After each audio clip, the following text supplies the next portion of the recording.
Can you see it? It's the light at the end of the tunnel. We are so close to getting to travel safely again. So keep wearing those masks and get vaccinated. Is that what you wanted me to say, Mr. Gates? Okay. Now, my producers have told me that I have to state, before you run off to QAnon, that Bill Gates is not currently in my room and he is not sponsoring this video. But if you're out there, Mr. Gates, and you want to sponsor any of my videos, hit me up. Now that we got that out of the way, I am so excited to share with you my next video series covering the wonders of the world, starting with the pyramids. I visited in 2017 when I didn't really take too many videos, but don't worry, I got you covered. I'm gonna take you back in time through the magic of green screen. Wait a minute, is this thing on? How does this work? Take me to Egypt. Go to Egypt. Please? Hey, Camels! Looks like we made it, and I even got my adventure shirt on. Oh man, are you ready to see the Great Pyramids of Giza with me? Let's go take a walk. There it is! The Great Pyramid of Giza. So in this complex, there are 3 giant pyramids, but that one is the biggest and the oldest, built for the great pharaoh Khufu. It took 4,000 people 20 years to put it all together. And, fun fact, it is the oldest of the ancient wonders of the world. And it's the only ancient wonder to still be standing. Not bad for over 4,000 years, right? Wow, I can't believe I'm back here in Egypt. But I'm not. This is all fake. This is all green screen. But since I can't travel, this is the best we can do. So let's keep going. Oh man, this is the second biggest pyramid here in this complex, built for Khufu's son Khafre. Now this is all great, but have you ever wondered what it would look like when they were first built? Well, thanks to the magic of green screen, I can take you back in time, but I gotta do some kind of movement with my fingers, like woo! These are my time traveling hands. Woo! And voila! There they are. So way back then, they were covered in white limestone and topped with a gold cap. The sun would reflect on it so you could see these giant monuments for miles and miles. Incredible.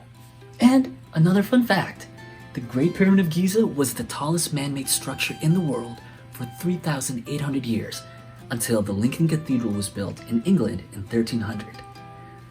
But we can't stay in the past forever, so I'll meet you in the future. It is good to be back. Now, a lot of people think that the pyramids are in the middle of nowhere covered in sand, when actually they sit at the edge of the modern city of Giza, usually surrounded by tour buses. Something to keep in mind, you want to get there before 9:30 a.m. to avoid the heat and the large crowds. But something you can avoid are the many friendly but persistent people who are trying to sell you stuff, so try to visit with a guide. Let's get closer to the pyramid, shall we? Alright. Photos and videos cannot do the size of this justice. I mean, there are over 2 million granite blocks, each averaging out to about 2.5 tons, which, if you can picture it, is 25 regular-sized refrigerators in one block. It stood 146 meters, which, for my American friends, is 481 feet. Can you believe human beings made this? Some people can't. So some people say that aliens made it. And for me, I don't care. It is cool regardless who made it. And one of the coolest things you can do is enter each of the 3 main pyramids. I went into the Great Pyramid for 100 Egyptian pounds, and it was so worth it. Oh, hey, look! That's me! But because of the space-time continuum, I can't interact with him because one of us will probably disappear, so I'll meet you inside. If you're physically able, I highly recommend entering the Great Pyramid, but it can become popular and crowded, so if you're claustrophobic, I'm sorry, but this isn't for you. Also, just a note, I had a student ID, so the original price to enter is 400 Egyptian pounds. You're also not allowed to photograph with your DSLR, so the next few photos were taken with my phone. Are you ready to enter? Let's do it. So the first flight of stairs inside, it's not too bad. It's a pretty short flight, so here we are in the landing. But then, the biggest challenge comes next. You enter this narrow walkway on a wooden plank, and it takes quite a while, and you go really high into the pyramid. So after a while of taking a few breaks, wondering if there's enough oxygen inside, you enter the grand gallery, which at least has very high ceilings, so it's less claustrophobic. It doesn't last very long though, because the next step is a crawl space where you have to go underneath to enter the main event, the King's Chamber. What's inside? Well, not much. It was ransacked long ago, so there are no mummies, no treasures, and the only thing you can see inside really is this pretty large granite sarcophagus which has nothing inside. So here we are. We worked all this way for this. I think it's time to get out of here. I'll see you outside. Oh look, more camels. Surprise, surprise. So something you'll notice when you visit the pyramids is that there are camels everywhere. And if you pay 20 to 30 US dollars, you can take a ride on one of them to one of the harder to reach places around the sand. But I cannot condone the riding of camels because of the questionable treatment of these animals. So I'll leave that up to you for your judgment. But excuse me, can you move out of the way? You're kind of blocking the view. Camels, am I right? Time to give you a little break for my face. Make sure to get away from the pyramids for some of the best photos and to see all the pyramids in one frame. The smaller pyramids are known as the Queen's Pyramids, which were built for Khufu's relatives, including his mom and a few of his wives. Another can't-miss site is the Great Sphinx of Giza, which was built to protect the tombs.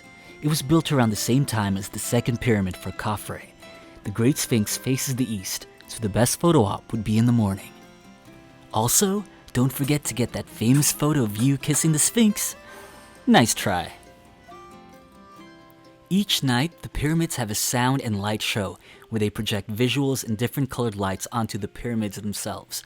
You can get tickets for around 20 US dollars. Do I recommend it? Well, it is a little dated. It sounds like they haven't changed the show since the 60s, and the pacing is pretty slow, which made the hour-long runtime even longer. The best part about the show really is watching the pyramids at sunset. But I'll leave it up to you if you want to go and see the show. We've had quite the adventure today, haven't we? I have some final tips for you. Number 1, plan for at least 3 hours to explore the complex. Don't forget to bring water and a hat, and bring a camera with wider angle capabilities. So I'd recommend at least 24 millimeters.